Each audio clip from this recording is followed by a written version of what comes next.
আল্লাহ না করুক সাকিব যদি ইনজুরিতে পড়ে বা খেলতেই না পারে, তার রিপ্লেসমেন্ট কে? মেহেদী মিরাজকে কিন্তু আপনি যখন খুশি যেখানে খুশি কিন্তু খেলিয়েছেন এবং সে কিন্তু ভালো করে বেরিয়েছে। আমি আসলে বাংলাদেশ টিম ম্যানেজমেন্ট নিয়ে কোনো কথা বলতে রাজি না বা বলতে চাচ্ছি না, কারণ এতে সময় নষ্ট হবে।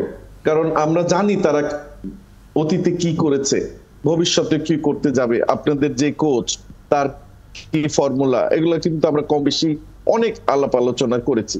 বাট দেখেন, আমাদের টিমের বাইরে যে কয়টা প্লেয়ার ছিল, যেহেতু তামিম খেলবেনই না, আমার মতে এই টিমটার সাথে যদি তামিম ইকবাল আর মেহেদী মিরাজ থাকতো, তাহলে আমার কাছে মনে হতো এটা one of the best team হতো। কারণ আপনি একটা জিনিস খেয়াল করেন, এবারের বিপিএল এবং আপনি যদি লিগ দেখেন, তামিমের পারফরমেন্স আপনি দেখেন, আমার কিছু বলার প্রয়োজন পড়ে না। প্লাস মেহেদী মিরাজ এমন একজন প্লেয়ার, এ কিন্তু হ্যান্ডি একজন প্লেয়ার। আজকে আপনি আল্লাহ না করুক সাকিব যদি ইনজুরিতে পড়ে বা খেলতেই না পারে, তার রিপ্লেসমেন্ট কে? মেহেদী মিরাজ। এবং এই মেহেদী মিরাজকে কিন্তু আপনি যখন খুশি যেখানে খুশি কিন্তু খেলিয়েছেন এবং সে কিন্তু ভালো করে বেরিয়েছে। কেন বললাম কথাটা? এই মোহাম্মদুল্লাহকেই গত ওয়ার্ল্ড কাপের সময় কি হেনস্থা করা হয়েছে, এবং he is a complete gentleman. কারণ সে কিন্তু মিডিয়ার সামনেও কোনো মুখ খোলে নাই, আমাদের সাথেও কোনো মুখ খোলে নাই। সে কিন্তু তার ব্যাটের দিয়ে জবাব দিয়ে দিয়েছে এবং বোর্ড কিন্তু তখন বাধ্য হয়েছে তাকে নেওয়ার। আপনি যদি বিগত টকশো গুলোও দেখেন, অনেকে এসে কিন্তু বলেছে এখন শেষ হয়েছে, উনি বল নষ্ট করে, উনি ঠিক মতো খেলতে পারেন না। দেখেন, এক একজনের স্টাইল কিন্তু এক এক রকম। কেউ নেমেই ধুমধারাক্কা খেলতে চায়, কেউ খেলা ধরে খেলতে চায়।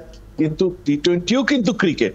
আমরা মনে করি ইয়েস, আপনি যদি এখন আইপিএল এর দিকে দেখেন, ক্রিকেটটাকে ধ্বংসের মুখে নিয়ে যাচ্ছে, কারণ আপনার 300 রান করে হয়ে যাচ্ছে। সেখানে কিন্তু বলারের কোন রকম, ওয়ার্ল্ডের টপ ক্লাস বলারের কোন রকম কোনো সম্মানও ওখানে পায় না। তো সেই ক্রিকেট যদি খেলতে থাকেন, তখন কিন্তু আপনার বলার কিন্তু শেষ হয়ে যাবে টুডে অ্যান্ড টুমরো।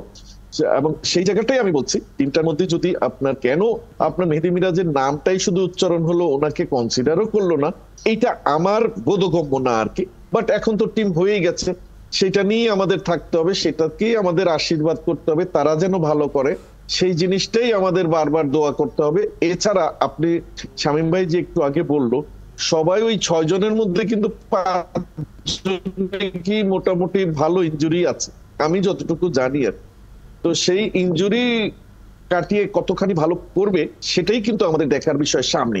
আদারওয়াইজ আমি বেশ বেশ আমার মনে আর কি শঙ্কা, ভয় দুটোই কাজ করছে যে এবার আমাদের রেজাল্টটা কি হয়।